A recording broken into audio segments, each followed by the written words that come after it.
Assalamualaikum warahmatullahi wabarakatuh.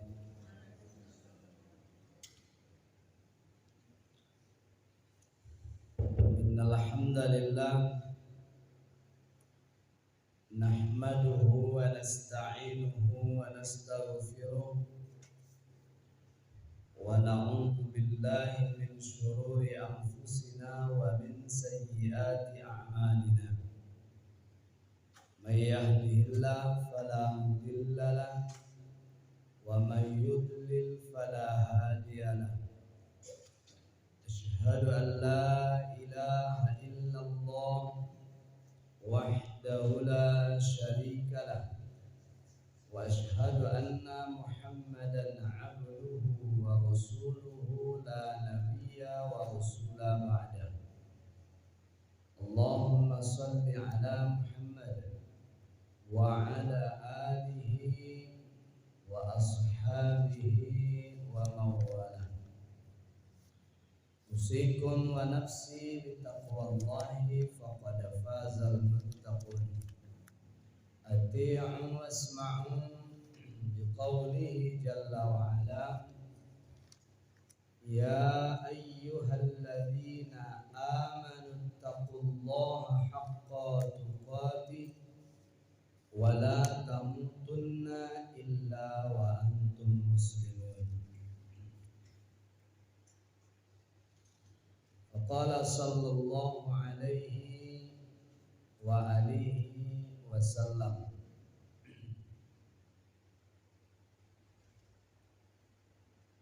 La tujzi'u salatun la yuqra'u fiha bi ummil Qur'an. Wa qala aidan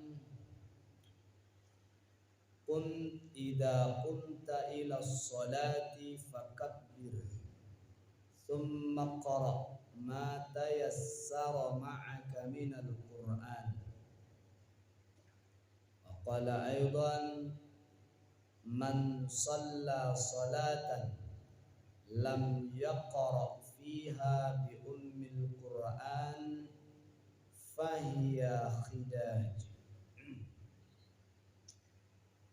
Bapak-bapak, ibu-ibu jamaah yang dirahmati Allah, pada malam hari ini kita menyambung kembali tentang kajian sebelum Ramadan, diawali dengan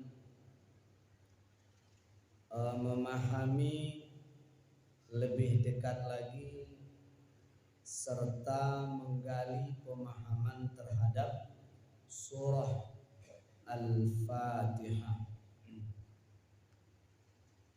Surah Al-Fatihah sebagaimana sudah kita jelaskan terdahulu bahwa ini adalah sepenting surah karena ia menyangkut dalam urusan ibadah.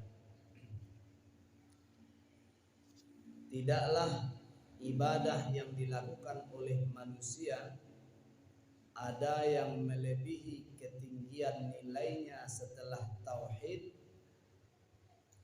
yakni salat 5 waktu.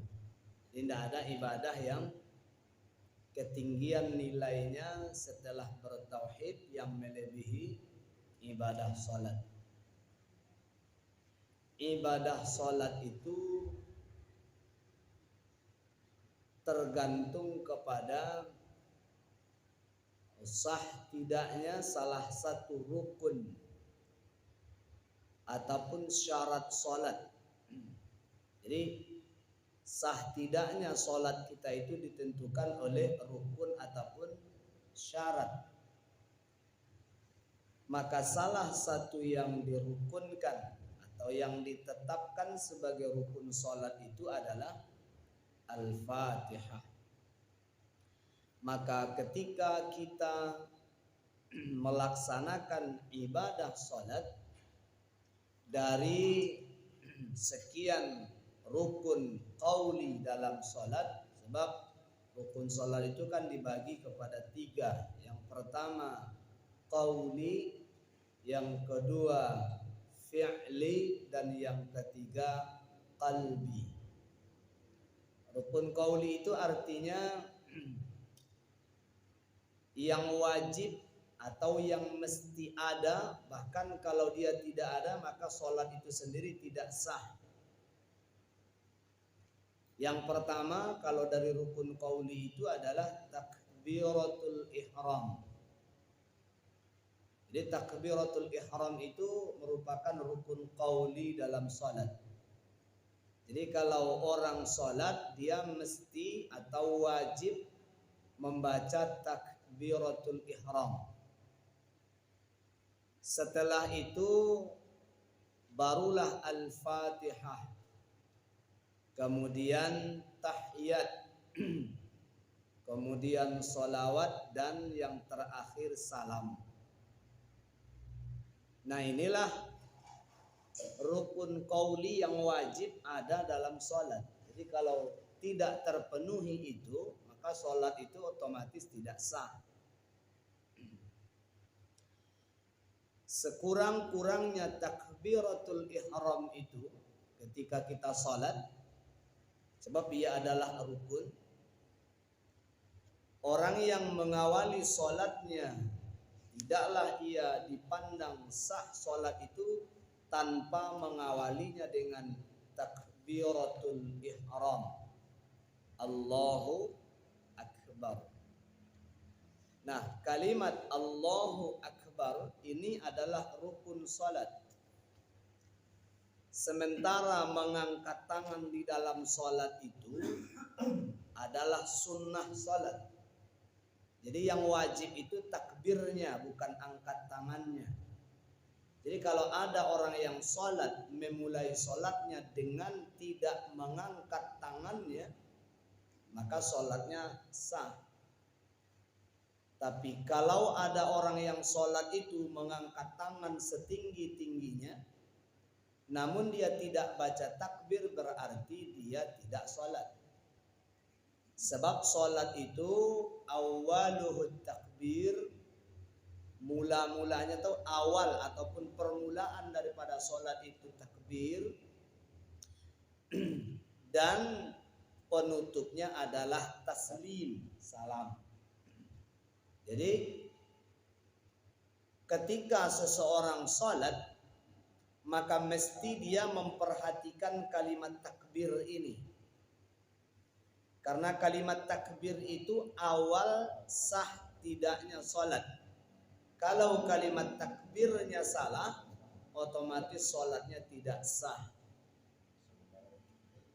Maka bagaimana cara membaca kalimat takbir? Kalau kita lihat dari huruf yang terdapat dalam kalimat takbir itu, maka yang pertama di sana memang ada mad ataupun bacaan panjang, yakni pada lafaz kalimat lam, dalam kalimat lafzul jalalah Allah, dalam kalimat Allah di situ ada mad. Yang mana matnya ini ukuran panjangnya adalah 1 alif 2 harakat. 1 alif 2 harakat. Allahu Akbar.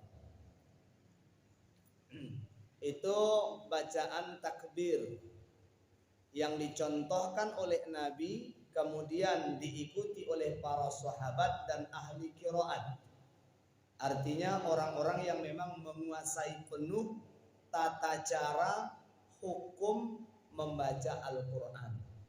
Jadi kalimat takbir itu yang panjang hanya pada kalimat lam, lafzul jalalah, kalimat Allah. Itu kalimat Allah itu disebut dengan lafzul jalalah. Nah, Allahu Akbar, yang panjang hanya kalimat lam, pada huruf lam pada kalimat lafzul jalalah. Allahu Akbar.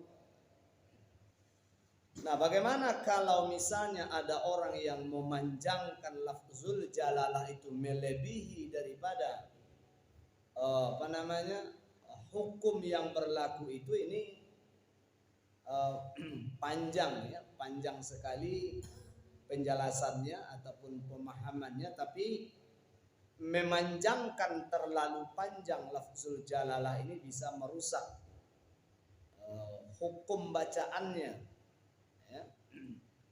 Jadi kalimat lafzul jalalah Allahu Akbar itu memang masih ada yang memperselisihkan hukum panjangnya lam itu ketika yang pertama takbiratul ihram, yang kedua ketika turun sujud, dan yang ketiga ketika bangkit dari rokaat. Itu ada yang memanjangkan lebih daripada hukum yang ditetapkan dalam bacaan tersebut. Padahal kalau kita merujuk kepada bacaan Nabi, bahwa beliau itu tidaklah pernah membaca di dalam solat ataupun di luar solat kecuali sebagaimana beliau membaca Al-Quran. Warattilil Qur'ana tartila. Ini kan dasar-dasar hukum tajwid.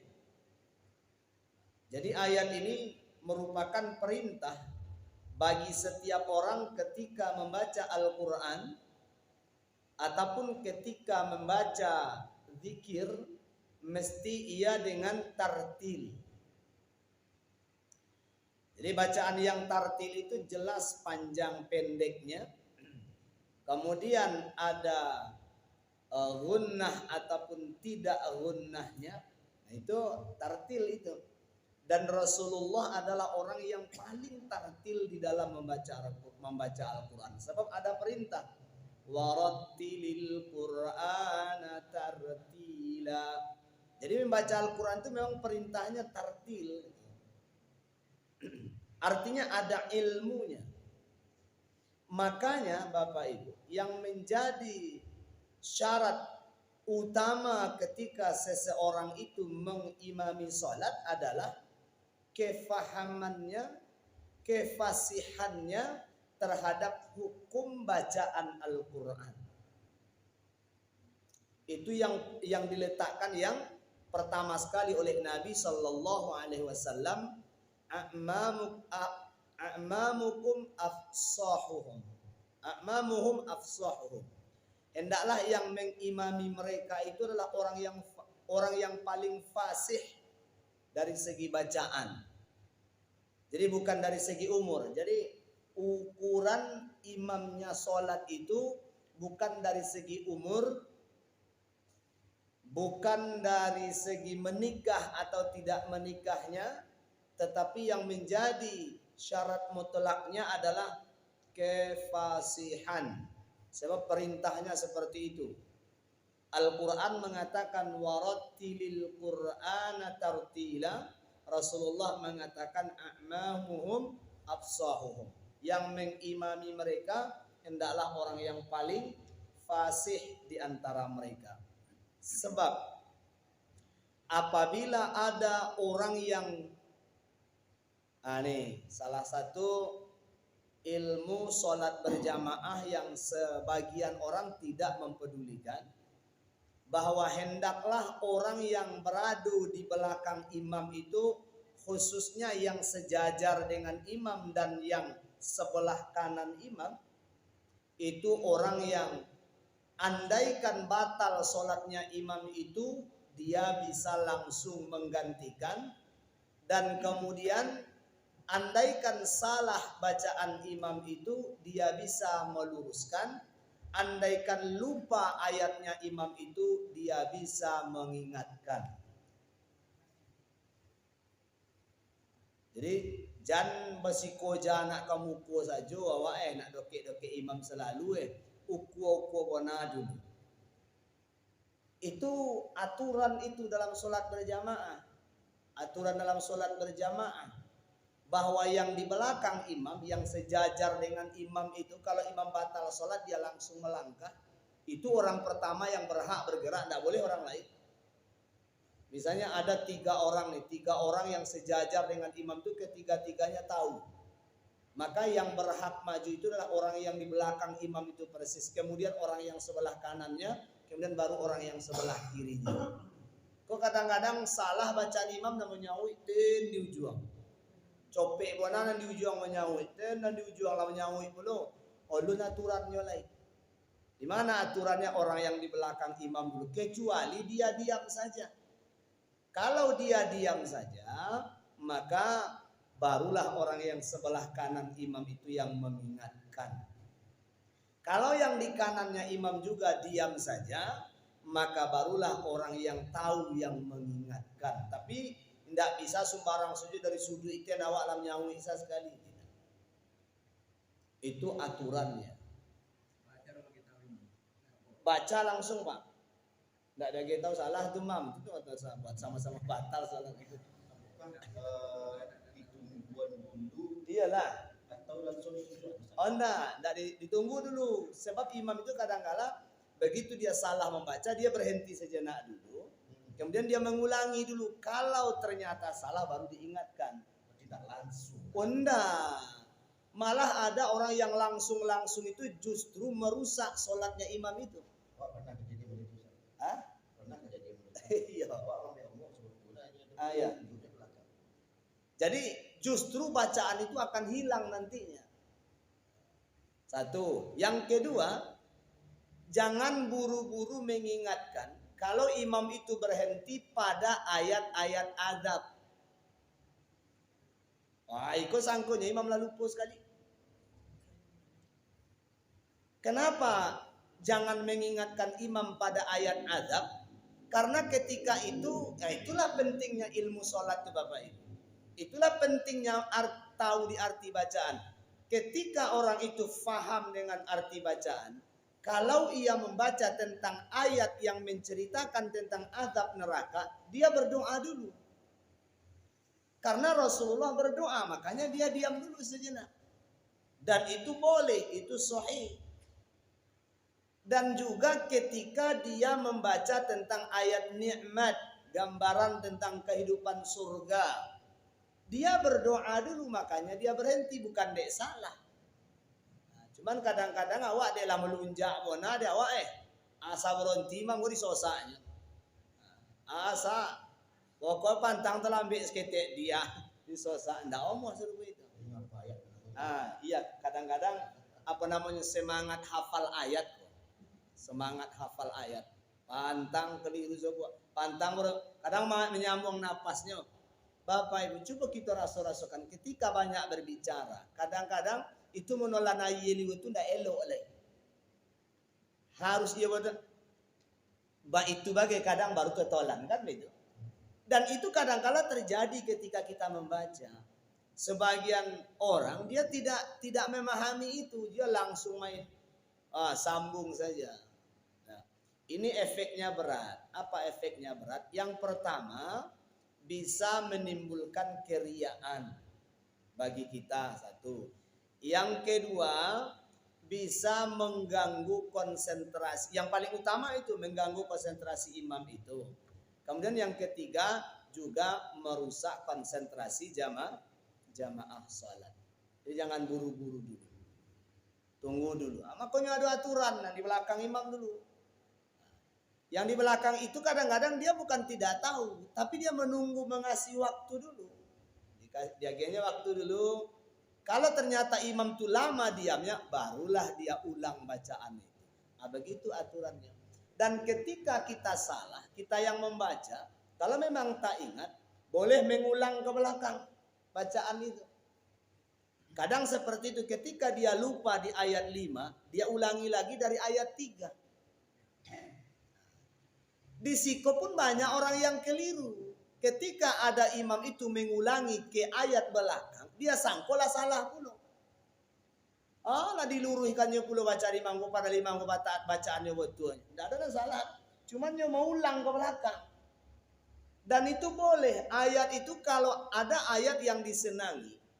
Contoh, saya paling suka Bapak Ibu ketika membaca. Contoh ya. Ketika membaca surah An-Naba. Kemudian membaca surah Abasa, membaca surah Al-Muddathir, kemudian membaca surah Al-Insyiqaq. itu ada ayat yang saya senang mengulang-ulanginya. Sampai kadangkala 3 kali satu ayat itu saya ulangi. Disangko jamaah ku awaklah salah. Oh, enggak lama nyosaknya di belakang. Ya. Yauma yakumur ruhu wal malaikatu saffa la yatakallamuna illa man adina lahur rahman. Ini kalau kita memahami meresapi ayat itu sangat mengerikan. Makanya diulang balik untuk menakutkan diri awak. Supaya lebih takut, supaya bisa menangis ketika sholat itu. Teman gue diulang ayat itu. Coba dengarkan ketika imam-imam besar Masjidil Haram Mekah Madinah. Itu ketika mereka membaca tentang ayat yang memang menakutkan. Mereka suka mengulangi ayat itu supaya dirinya lebih takut dalam sholat itu. Supaya dirinya lebih khusyuk. Sampai benar-benar menangis ataupun meneteskan air mata. Nah itu ya. Itu ilmu sholat tuh yang harus kita fahami. Baik.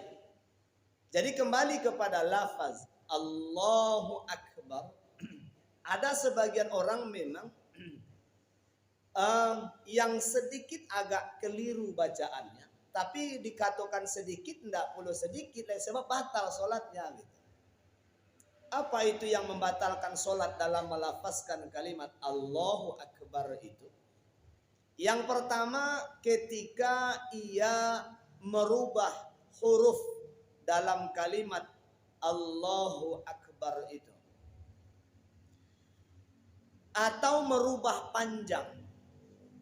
Nah, kita contohkan. Ini contoh ya. Allahu Akbar. Itu bacaan yang tartilnya seperti itu. Allahu Akbar. Ada orang yang membacanya Allahu Akbar. Ini otomatis sholat ketika itu batal. Batal ketika itu sholat. Kenapa batal? Sebab maknanya sudah berubah. Bukan lagi maha besar artinya, tapi rebana besar, gendang besar. Jadi diambil itu jamak dari kata kabaro. Kabaro artinya gendang besar. Allahu Akbar. Allah itu adalah gendang besar. Ya. Jadi ketika itu dilakukan oleh ini siapa saja yang sholat, perisuhnya bacaan takbir awak dulu. Ini tidak imam saja, imam deh inyo nanti dong ngasuarunya. Kan kalau kita bicarakan imam ini bukan membicarakan masalah imam ini, membicarakan masalah bacaan. Siapapun kita, coba koreksi bacaan takbir kita. Allahu Akbar. Jangan sampai Allahu Akbar. Nah, kalau Allahu Akbar. Kalau itu dia lakukan di takbiratul ihram sebab ini rukun maka sholatnya batal. Itu ijma' ulama dari seluruh mazhab, baik itu ahli qiraat, tafsir dan hadis. Batal sholatnya. Sebab kalimat ba tidak panjang. Kemudian ada lagi orang yang menambah huruf di dalam kalimat takbir itu. Apa yang ditambahnya huruf waw? Allahu Akbar. Allahu Akbar. Batal sholatnya sebab bertambah huruf di situ. Ini rukun, tidak boleh ditambah, tidak boleh dikurangi. Allahu Akbar. Allahu Akbar. Jangan dibaca Allahu Akbar. Jadi kalau dia baca Allahu Akbar berarti bertambah huruf waw. Maka artinya bukan lagi Allah Maha Besar, Allah dan yang besar. Waw di situ berarti menjadi waw ataf. Batal itu, batal itu rukun tuh. Kalau qauli rukun pertamanya adalah takbir. Karena dia rukun maka mesti benar. Mesti tidak terjadi kesalahan sedikit pun. Makanya di dalam melafazkan Allahu Akbar itu harus dibenarkan. Sebenarnya Bapak Ibu, dalam melafalkan huruf Al-Quran, itu kan suara itu kan cuma 3 ya. Yang pertama A, dan yang kedua I, yang ketiga U. A itu mangap kece orang Jakarta. I itu nyengir, serupa orang tersenyum. Sedangkan U monyong. Jadi itu istilah baris dalam Al-Quran itu dibuat ke aponyo istilah apa namanya itu sifat huruf. Jadi membaca Al-Quran itu kan tidak bisa sembarang saja. Ada makhraj, ada sifat, ya, ada mad, ada hukum. Jadi tidak bisa kita serampangan saja membacanya. Nah, bagaimana dengan sifat huruf? Baris, setiap yang barisnya di atas itu sifatnya itu adalah terbuka mulut. Jadi dalam istilah hukum tajwidnya disebut dia dengan infitah, terbuka. Jadi mulut terbuka. Kemudian ada lagi yang mulutnya itu apa namanya seperti orang tersenyum. Kemudian seperti orang yang sedang berisyarat dengan mulut. Itu dari segi suara. Ya, itu dari segi suara. Maka dengarkan baik-baik. Ada orang yang lafal kalimat alif pada saat menyebutkan kalimat Allah itu bunyinya bukan Allah tapi Allah. Nah, kalimat O inilah yang tidak ada dalam Al-Quran. Nah, ada kalimat O, nah ada. Yang ada hanya kalimat A. Allahu Akbar. Allahu Akbar. Jadi Allah. Jadi Allah ini bermasalah hurufnya. Bermasalah cara membacanya. Apakah dari segi makna berubah? Tidak. Artinya walaupun sholatnya tidak batal, tapi bacaannya itu tidak tepat. Tidak tope. Sholat memang tidak batal. Karena sebenarnya tidak merubah hurufnya, tapi suaranya yang lari, suaranya yang berubah. Nah, Allahu Akbar. Nah, kemudian yang kedua adalah Al-Fatihah. Ini yang hendak kita sambung kembali, sebab ini dikaji terakhir itu beberapa hari sebelum Ramadan kemarin. Dan ini sudah sampai beberapa ayat tuh. Kalau tidak salah Bismillah sudah. Kemudian Alhamdulillahirabbil alamin juga sudah. Kemudian Ar-Rahmanir Rahim sampai kalau tidak salah Iyyaka na'budu wa iyyaka nasta'in. Sampai di situ kalau tidak salah pembahasannya ketika itu. Cuman secara ringkas kita ulang saja sedikit. Yang pertama, Fatihah itu diperselisihkan tentang ayat pertamanya. Apakah ayat pertamanya itu Bismillah atau bukan? Ada yang mengatakan seperti dalam pandangan mazhab Syafi'i bahwa Bismillah itu merupakan ayat dari surah Al-Quran itu. Artinya ayat pertama. Maka dalam pemahaman mazhab Syafi'i ini Bismillah ini dijaharkan. Bismillahirrahmanirrahim.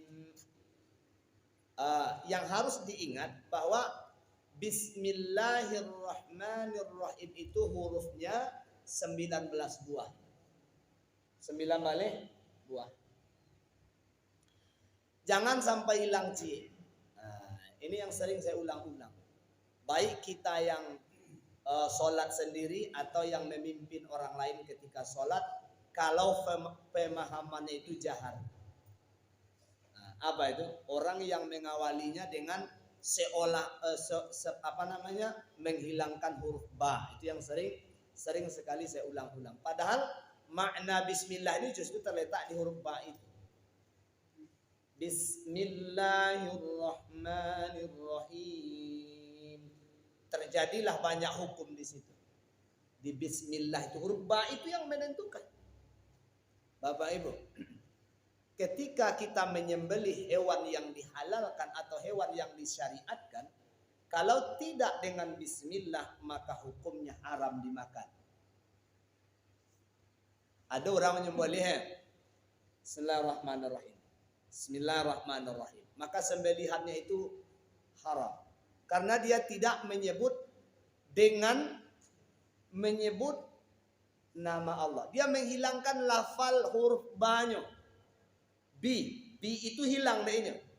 Maka hewan yang disembelih tadi tidak jadi halal.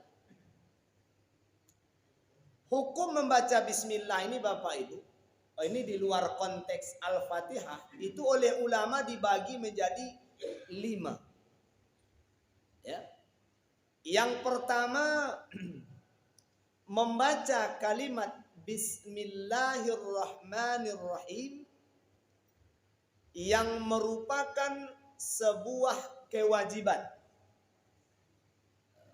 Jadi wajib dibaca. Kapan itu? Ketika makan dan minum.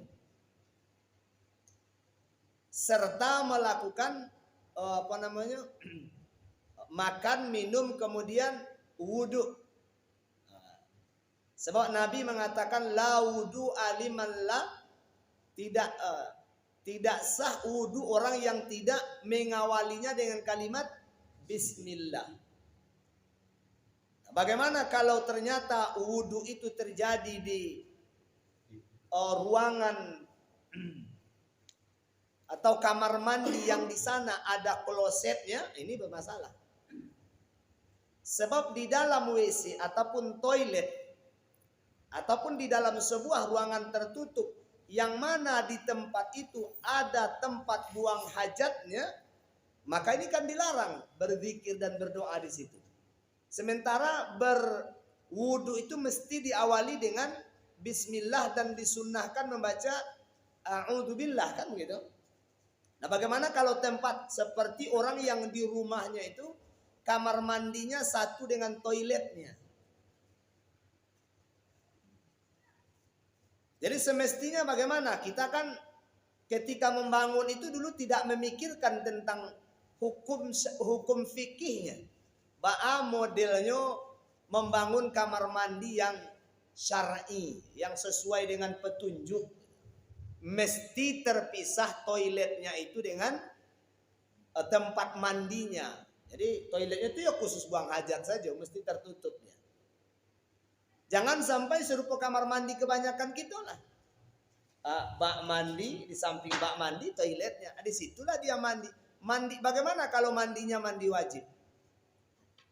Bukankah mandi wajib ada doanya, ada zikirnya? Kan mandi wajib diawali dengan bismillah kan? Taruhlah wudhu tidak di situ. Bagaimana ketika mandi wajib? Nah, solusi bagaimana? Rombak, renovasi. Solusi terbaiknya renovasi. Pisahkan antara tempat mandinya dengan tempat kodo hajatnya. Dengan klosetnya. Yang kedua, solusinya adalah ditutup. Itu makanya paling laris sekarang itu kloset itu yang kloset duduk yang ditutup itu. Jadi setelah orang itu membuang melakukan hajatnya maka dia tutup. Itu hanya solusi saja Bapak Ibu yang terlanjur. Sebenarnya memang tak harus terpisah. Tapi kalau memang sudah terlanjur, solusinya memang ditutup. Baca nutup itu seorang lah, pandai menutup lah, pokoknya tak nampak toiletnya lah itu.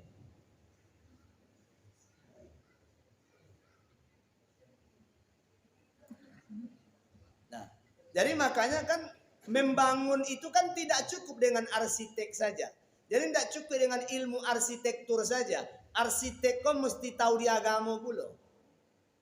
Ini orang ini nanti dia mau pesan kamar mandi. Dia terangkan, Bu, kamar mandinya ruangannya harus besar. Kalau ibu buat kamar mandi, kalau tidak, ya harus berpisah dengan toiletnya. Kenapa? Nah, ini nanti menurut hukum agama harusnya model itu arsitek itu.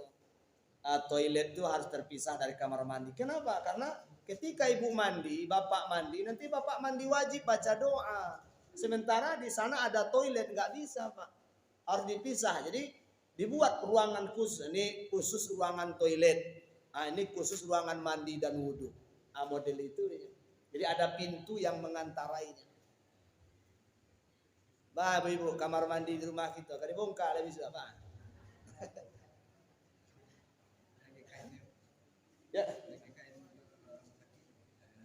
Ya, itu kan solusi saja itu Pak. Nah, artinya namanya itu kalau secara itulah. Iya. Kalau mbak mau buat sekali lagi baru dibuat secara syar'i. Inilah terlanjur ba'alai. Usul dia apa baca kok ditutup pakai tirai saja bahaya itu solusi lah ini. Artinya dia ba'alai kan itu. Ba'alai.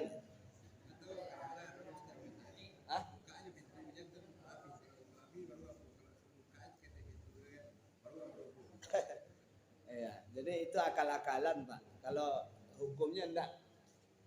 Jangan bersatu antara tempat hajat, tempat perkotoran dengan tempat mandi, karena mandi dan wudhu itu adalah bagian daripada ibadah. Nah, kemudian ada yang mengatakan bahwa ketika itu sudah terjadi, terlanjur dan dia tidak mampu lagi untuk memperbaikinya, solusinya dia kasih tirai atau pembatas, atau kata ulama dia baca zikirnya itu hanya di hati lagi. Gitu. Tapi kan tetap tidak afdol kan? Gitu. Baik. Yang kedua, sunnah. Kapan itu terjadi sunnahnya bismillah itu? Ketika hendak melakukan sesuatu yang tidak melanggar syariat. Berdasarkan sabda Nabi, kullu amrin dibalin la yubda'u bi bismillah fahuwa aqta. Jadi segala perkara-perkara yang baik yang tak diawali dengan bismillah, maka dia aqta, putus dari rahmat, artinya tak berpahala. Maka dalam hal ini yang harus dilakukan oleh setiap orang mengawali pekerjaannya itu dengan basmalah ataupun bismillah itu. Seperti apa misalnya melepas hewan berburu. Dia lepas hewan itu dengan bismillah. Atau ketika menaiki kendaraan. Atau misalnya ketika keluar dari rumah memakai pakaian. Itu adalah bagian bismillah yang disunnahkan. Kemudian ada pula bismillah itu yang merupakan sesuatu yang difardukan ya. Sebenarnya hampir sama dengan makna wajib tadi. Cuma di sini kalau dia itu tidak diawali dengan kalimat tersebut, maka ibadah itu tidak sah, tidak diterima. Seperti orang yang memahami bahwa bismillah itu merupakan satu ayat daripada surah Al-Fatihah, maka dalam hal ini dia menjadikan bismillah itu sebagai rukun salat. Artinya wajib dibaca ketika memulai bacaan Al-Fatihah. Nah, kemudian ada yang dianggap mengada-ada, ada yang dianggap dan haram. Yang berbahaya itu yang haram. Membaca bismillah tapi dia haram. Kok bisa? Ketika hendak mendurhakai Allah Subhanahu wa taala. Ketika hendak mendurhakai Allah, maka diawali dengan bismillah, itu maka dia haram, dia berdosa. Seperti orang yang mau minum minuman keras tapi bismillah.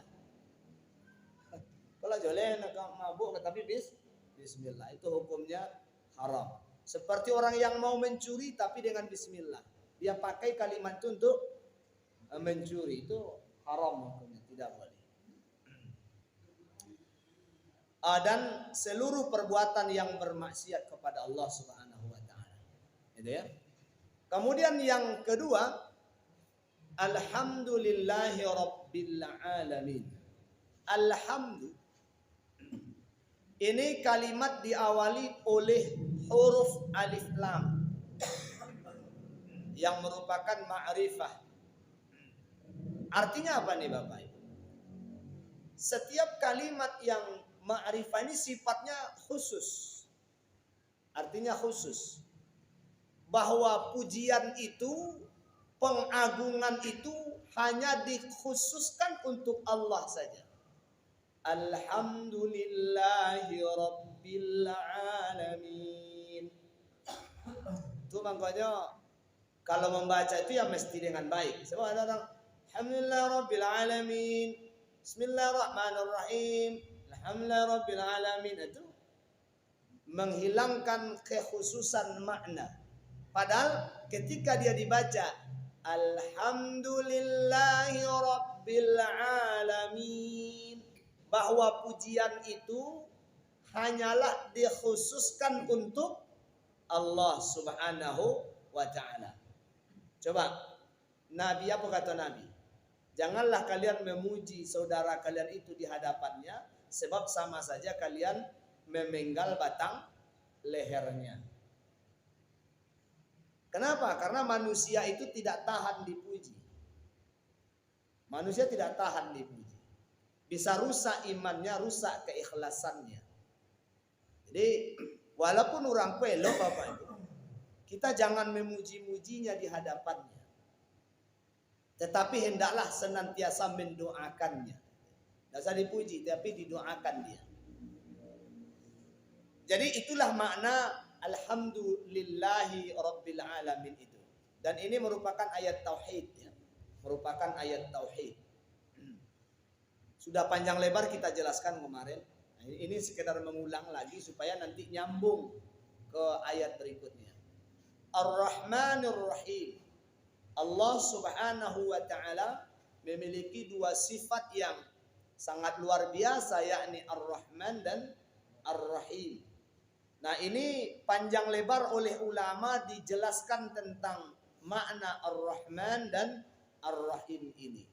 Yang pertama bersifat umum dan yang kedua bersifat khusus. Yang mana yang bersifat umum itu Ar-Rahman. Allah yang maha pengasih, pemberi. Makanya dengan adanya Ar-Rahman, apakah orang ini beriman atau tidak beriman, dia mendapat fasilitas dari Allah. Orang tak sholat, orang maksiat, orang rajin ibadah, sama-sama dapat anugerah dari Allah Ta'ala. Sama-sama dapat hak hidup dari Allah. Ada rezekinya. Artinya orang ini tak sholat, rezekinya memang sudah ada. Orang ini rajin sholat, rezekinya memang sedikit. Itu Ar-Rahman. Namanya sifatnya umum. Jadi kepada siapa saja Allah berikan itu. Tapi kalau Ar-Rahim ini bersifat khusus. Bersifat khusus. Hanya orang-orang yang benar-benar berimanlah yang Allah limpahkan kepadanya sifat Ar-Rahim. Bahkan dalam salah satu kajian ulama tentang Ar-Rahman dan Ar-Rahim ini, dia membaginya menjadi dua. Satu untuk kehidupan dunia, dan yang satunya adalah untuk kehidupan berikutnya, yakni di akhirat nantinya. Maka bagi orang yang beriman, dia mendapatkan kedua-duanya.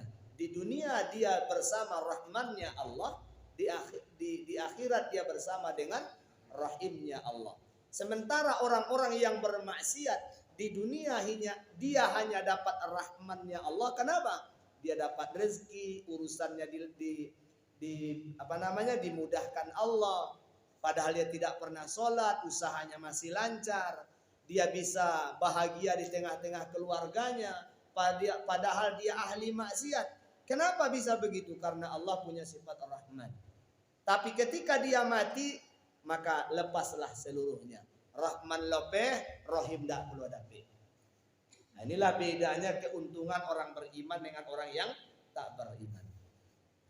Maliki yaumiddin. Ya. Jadi kalau kita membaca Maliki Yaumiddin, bacaan Maliki Yaumiddin ini ada yang diriwayatkan dari Ibnu Mas'ud bahwa beliau membacanya adalah Maliki Yaumiddin. Dan ada lagi bacaan yang lain yang dibenarkan oleh Nabi adalah Maliki Yaumiddin. Ma-nya tidak panjang. Ma-nya itu tidak panjang. Ini dialek bacaan. Jadi dalam qiraah sab'ah itu ada dialek bacaan yang dibenarkan. Artinya ketika dibaca itu di hadapan Rasul, maka Rasulullah tidak menyalahkan bacaan itu karena Rasulullah dapat tuntunan langsung dari malaikat Jibril alaihi salam di setiap Ramadan bahwa Rasulullah selalu dimurajaah, ditahsin. Rasulullah bermurajaah, Jibril mentahsin bacaan Nabi. Nah, seluruhnya dibenarkan termasuk cara membaca Maliki Yaumiddin dengan Maliki Yaumiddin. Jadi kalau ada orang baca Maliki Yaumiddin boleh, ada yang membacanya Maliki Yaumiddin panjang ma-nya itu juga boleh. Dalam salah satu qiraah yang lain bacanya bukan Maliki Yaumiddin, Malaka Yaumaddin. Nah, ini juga bacaan salah satu yang dialek bacaan yang dibenarkan. Tapi hanya dibaca di kalangan orang yang faham dengan dialek qiraah yang 7 itu. Kalau dibaca di model-model orang yang tidak faham, apalagi baru-baru pandai sholat, baru 1-2 tahun baru mulai belajar sholat taat berjamaah. Tiba imamnya membaca Al-Fatihah dengan qiraah sab'ah. Malaka Yaumaddin. Itu dia elunya ke belakang. Kok imam kok tidak betul dokunya. Padahal itu benar, boleh. Sama saja dengan dialek Kurdi ya, yang bunyinya misalnya begini. Wal-'adiyati dhabha fal-muriyati qadha fal-mughirati subha fa'atharna bihi naq'a. Itu dialek Kurdi. Dialek Kurdi. Wadduha wal-laili idza saja. Itu ketika wakaf ndak sadonyo dong. Deko wadduha wal-laili idza saja. Itu mah punya awak salah itu. Ini hanya ketika wakaf, ketika wakaf. Nah. Kemudian iyyaka na'budu wa iyyaka nasta'in. Ini ayat yang menentukan sesungguhnya, dan ini adalah batas, wilayah batas. Kenapa saya katakan wilayah batas? Allah membagi sholat itu menjadi 2 bagian. Separuh untuk hambanya, separuh untuk dirinya. Separuh untuk dirinya, separuh untuk hambanya. Nah, di dalam membaca Al-Fatihah sampai iyyaka na'budu itu adalah milik Allah. Sementara mulai dari iyyaka nasta'in sampai waladhdallin dan amin itu adalah milik kita. Maka disebut ini ayat adalah wilayah batas. Nah, di dalam membaca ayat ini Bapak dan Ibu, di situ ada tasydid. Bacaan ganda gitu. Ditandai serupa huruf W kan? Nah, itu bacaan tasydid. Nah, huruf bertasydid, huruf iya yang bertasydid ini apabila dibaca dengan tidak menggunakan tasydid, sebab tasydid itu asalnya 2 huruf. Contohnya in dan na. Digantilah yang mati itu dengan tasydid. Nah, jadi yang mati dihilangkan. Kemudian ditempatkanlah tasydid di situ sebagai simbol bahwa sesungguhnya di dalam huruf na ini ada huruf na sukun yang dibuang dalam segi penulisan. Maka bacaannya in dan na itu dibaca dengan inna. Sama dengan Iya, di sana ada huruf iya yang sukun, yang mati, atau iya yang tidak berharokat. Kemudian ada pula sesudahnya iya yang hidup. Maka iya yang mati itu dibuang. Maka digantilah tasdid sebagai penggantinya. Dalam tulisan, tapi dalam bacaan ianya tetap dibaca.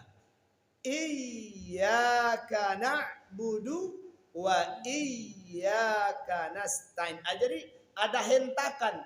Iya. Ketika ada orang yang membacanya dengan bacaan iyyaka na'budu wa iyyaka nasta'in, berarti dia telah menghilangkan dua huruf iya. Satu pada kalimat iya, dia baca iya. Na'budu, kemudian wa iyyaka nasta'in, dia baca iyyaka nasta'in. Maka menghilangkan dua huruf ini, maka menjadi batallah sholat. Batal sholatnya. Maka makmum membaca sendiri, Pak. Dia membaca sendiri. Kemudian nanti setelah sholat dia sampaikan. Kalau dia tidak mau menerima, maka bapak terpaksa pindah sholat. Sebab tidak sah sholat di belakang imam yang bacaan fatihahnya batal. Harus disobeknya, itu salah tadi bacaannya tuh Pak Imam tuh ada. Iya. Oh ndak tolok Pak, cokak tibo beka. Suruh orang yang tolok mengecek ini kayaknya. Betul Pak. Jadi Pak dia saja. Ya, sama dengan at-tahiyyah. Tahiyat itu kolon copek mana Pak Datuk sampaikan. Ikut tapi hayat iya karena abudu. Tapi ya sekalian lah ya. Dalam membaca tahiyat itu kan rukun tuh. Rukun bacaan kan. Bagaimana cara baca tahiyat itu? At-tahiyyah. Bagaimana kalau orang baca at-tahiyatun? Serupa anak-anak kan dulu zaman kita ngaji di surau kamu ada itu Pak. Ngaji masjid At-tahiyatul mubarakatus sholawatut thayyibatu lillah. Model itu juga cara membacanya baru sampai kini ialah bertahun-tahun sembahyang gitu ndak. Ndak sah karena ini rukun salat. Makanya Bapak Ibu termasuklah kita orang yang gigih memperbaiki bacaan salat itu walaupun kece orang mana kajinya itu saja. Sedangkan itu saja alun sampai kini alun tuntas. Itu makanya di tompek pondok Quran kita yang di Simpang Pinago itu, di Roket Tugu itu, di situ adalah rumah konsultan syariah. Maksudnya orang yang nak beraja sholat surang-surang boleh tibu asajan padusi. Kalau padusi tidak boleh hanya surang. Kalau laki-laki boleh. Sebagusnya berkelompok. Misalnya ada gak 5-6 orang ingin memperbaiki sholat. Itu sudah kita lakukan lama Bapak Ibu. Dan itu terbuka untuk umum. Untuk umum. Kalau habis Isya itu biasanya mulai jam habis Isya sampai sekitar jam 9:30. Dan itu tidak perlu tiap malam dong. 2 kali dalam 1 pekan. Ini setelah Ramadan ini bulan Syawal ini habis bulan Syawal ini akan mulai kembali itu. Biasanya ada 2 kali atau 3 kali dalam 1 pekan itu malam memperbaiki bacaan Al-Quran dinan tua-tua. Ini nang gae-gae Pak. Pesertanya yo nang gae-gae. Itu bahas kalau awak laba usaha ndak jo nomoh tu Pak. Itu Allah Maha tahu. Contoh orang ndak bagi gigi Pak di pasujunya menyebut huruf ta elo-elo. Masya itu syah. Tapi berusaha mempelajari dulu. Ketika sudah dipelajari namun juga tidak bisa benar, Allah Maha mengetahui. Boleh juga untuk memperancak bacaan. Baik. Ayat sampai di situ baru. Sampai iyyaka na'budu wa iyyaka nasta'in. Mudah-mudahan nanti di pekan berikutnya kita lanjutkan lagi kepada ayat Iko yang bagian gitu lah ya. Itu kan itu hak-hak Allah tuh yang sudah kita berikan tadi. Nanti bagaimana pula dengan hak-hak kita dalam sholat itu. Ada hak kita yang Allah berikan di situ. Ya sejak dari Iyyaka nasta'in sampai waladhdallin. Ini bagaimana nanti pemahaman lebih akuratnya, lebih tepatnya supaya lebih bagus ibadah kita untuk kedepannya. Subhanaka Allahumma wa bihamdik asyhadu an la ilaha illa anta astaghfiruka wa atubu ilaik. Billahi taufiq wal hidayah. Assalamualaikum warahmatullahi wabarakatuh.